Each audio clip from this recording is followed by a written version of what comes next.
নমস্কার বন্ধুরা, স্বাগত আমার চ্যানেলে।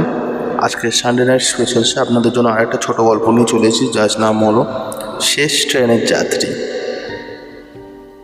রাত তখন প্রায় 11টা। শহরের কোলাহল ধীরে ধীরে শব্দ হয়ে আসছে।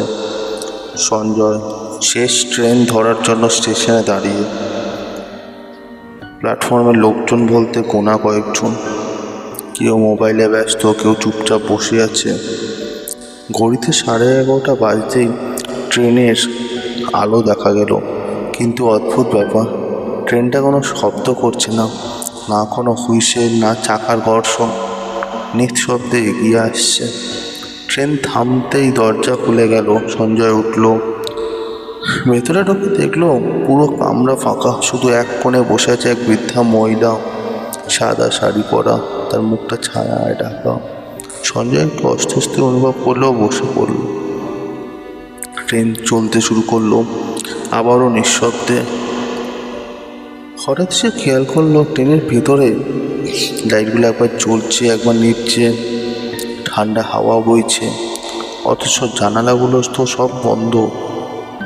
তারপরে টিক টিক টিক কামরায় অন্য প্রান্ত থেকে পায়ের আওয়াজ আসছে। সেখানে তো কেউ নেই।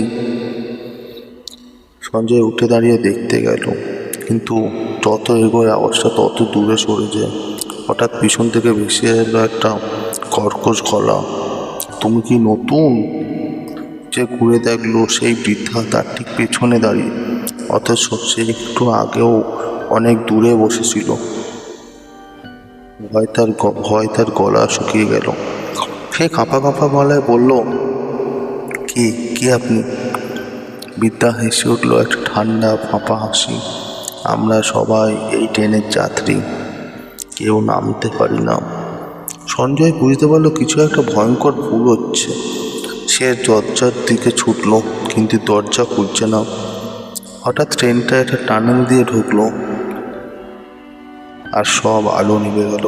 অন্ধকারে শুধু একটা শব্দ, পরবর্তী স্টেশন মৃত্যু। আলো জ্বলে উঠতে সঞ্জয় দেখল কামরা আর ফাঁকা নেই।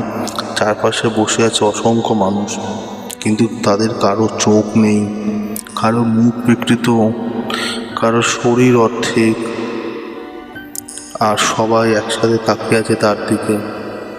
বৃদ্ধা আবারও বলল, এই ট্রেন 1997 সালে দুর্ঘটনায় পড়েছিল, কেউ বাঁচেনি, আর আজ তুমি আমাদের সাথে যোগ দিলে। ট্রেন থামলো, দরজা খুললো, কিন্তু বাইরে কোনো প্ল্যাটফর্ম